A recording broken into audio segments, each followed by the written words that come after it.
Hey guys, so I thought I would do a little story time about my worst, craziest mold avoidance moments.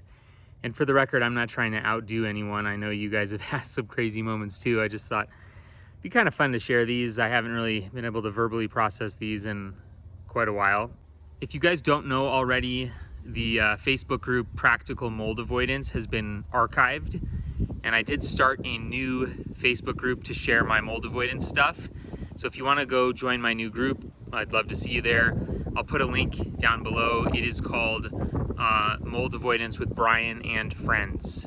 Okay, so let's get right into this story. It was the spring of 2018. I had been doing mold avoidance for about 8 months. We had already had to trade in one RV, and now we were about to have to trade in our second RV because it got self-contaminated with our stuff. At this particular time, I was dealing with HT. I have another video on HT if you guys want to go watch it. And we probably should have done hotels a little bit more early on rather than the RVs, but I don't really regret what we did. It served us well. Anyway, at this point, I had rented an apartment for my family, and there was so much EMF and mold at the apartment. I was still in that early intensification when EMF was really bad that I couldn't even go there. And I also was renting land to park my RV on. And the apartment plus the land, I was paying over $3,500 a month to rent this apartment and rent land. And I couldn't even live anywhere because the RV that I had on the land was contaminated. So I had a contaminated RV, land with nowhere to live, and an apartment that I couldn't go on, and I was paying $3,500 a month. So I lived in my truck that whole summer. I slept in my truck, that entire summer. I worked my butt off trying to remediate that RV. I would go in there for about 5 or 10 minutes, and I would just get so slammed it would ruin the rest of my day. You guys, this is so surreal to me. I just have not experienced anything like this in years. So just telling the story, just know that you'll get through it. You'll get through this because that crazy stuff, it just doesn't even feel real. Back in this era, I had an RV dealer that actually went out of business, probably because they were not making enough money. They used to trade in my RVs for really cheap. And so I struck a deal with them. Sorry, the camera's shaking around a little bit. I'll try to stabilize it. I struck a deal with them to trade in this RV for the second time. And it was only going to be about a $7,000 loss. And when you think about it, the cost of hotels over 3 or 4 months, I don't think it was that financially stupid. So whatever. So I drove to Los Angeles where I was going to trade in this RV. I had a driver pulling the RV to do the trade-in. And I was also going to go get 10 pass ozone. A lot of you guys know that I really like 10 pass ozone. But I was pulling this RV behind me that I couldn't even go inside because it was so contaminated. And I had contaminated belongings. I was in the middle of intensification. This was HT. Now, HT is not a normal mold toxin. There's some aspects of it that we really need to talk about because it's not the same as like MT. I don't think it's a driver of illness so much as it is a symptom of detoxification, but that's a story for another day.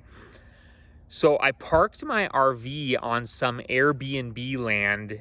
You guys know my story. I always like to contact Airbnbs and say, hey, can I park my trailer there and stay there? I've told you guys that strategy. But I couldn't even go in the RV. So the people at the Airbnb are like, what are you doing? You're like, you have this RV, but you never go in it.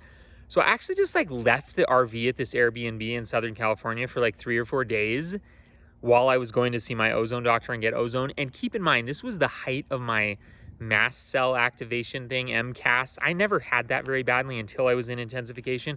And thankfully, I only had it for about 4 months before I was totally able to get rid of it. I think 10 pass ozone really helped me get rid of it. But I would feel like I had to call 911 and call an ambulance when I went into Walmart because I would have these anaphylactic reactions. So those of you guys who have severe MCAS, I know what it feels like.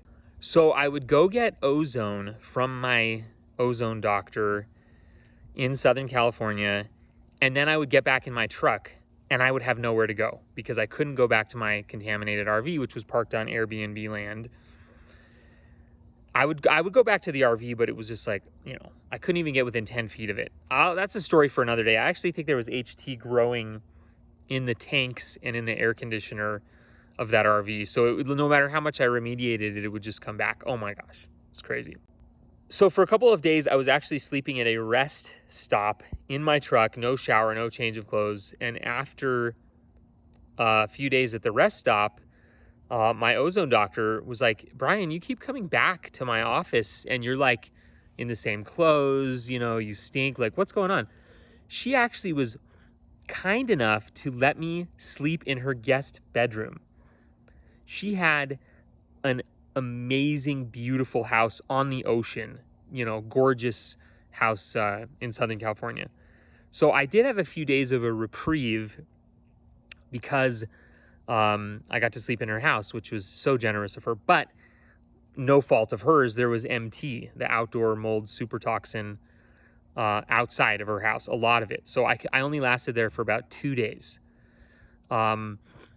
Finally, the new RV that I ordered came, and the old RV, I parked them side by side at an RV park. And I, of course, couldn't transfer hardly anything from the old RV to the new RV because everything in the old RV was super contaminated. But there were certain things that I thought I needed, like supplements. So I agonized about if I should bring these supplements into the new RV. You guys know what I'm talking. You guys have been through all this. I'm not claiming that anything in this story is unique to me. All right. I know every one of you guys have been through this. So I'm agonizing about what to bring and repackaging stuff. Eventually I decide that I'm going to package up a bunch of supplements, which I ended up never even using, and ship them back to Reno where my wife was. So I spent like $800 on shipping.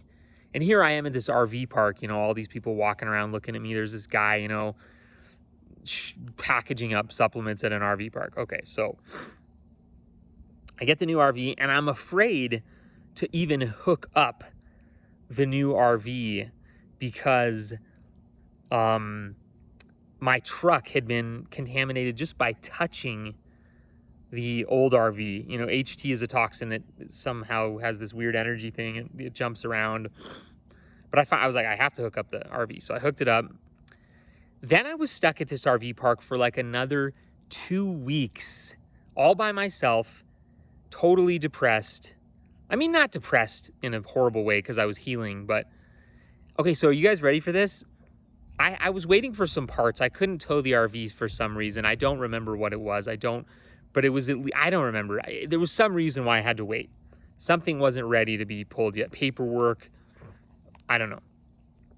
So now I'm paying $3,500 in rent in Reno for an apartment that I can't go to, land that I'm not on, plus the only RV park that I could tolerate down in this area was a Disneyland expensive RV park that was $100 a night. So now I'm paying $3,500 a month in rent plus $100 a night in an RV park.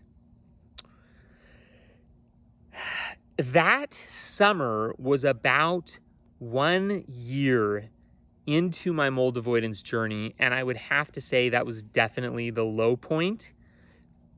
And I think that everybody has that, where the logistics and the intensification and the belongings and it all just kind of comes to a head. Now, that would be a really good reason to start off doing hotels in mold avoidance, because you can literally just, change hotel rooms and, get some new clothes at Walmart and not have to, deal with the RVs and everything. But I never did well at hotels. So this was just the path that my family took. I'll try to do some more of these stories. There's probably about 3 or 4 other moments in my mold avoidance that were just like that. But someone asked me, they said it seemed like my mold avoidance journey was so easy. So I just wanted to share that. I'm living in my truck away from my family, paying crazy amounts of rent. And it's in those moments that you really feel kind of trapped, like you just feel like there's no way out. And that's when you get really motivated to come up with a better plan. And I could talk more about, if you want me to talk about what came next after this story, like and comment on this video. Comment on this video just to tell me that you even made it this far. I don't know how many people are going to watch this deep into the video. But anyway, it's been fun sharing. As usual, I'm not a doctor, so don't do what I do. It's just my personal story. Again, go join my new Facebook group if you haven't already. It's called Mold Avoidance with Bryan and Friends. Take care, guys.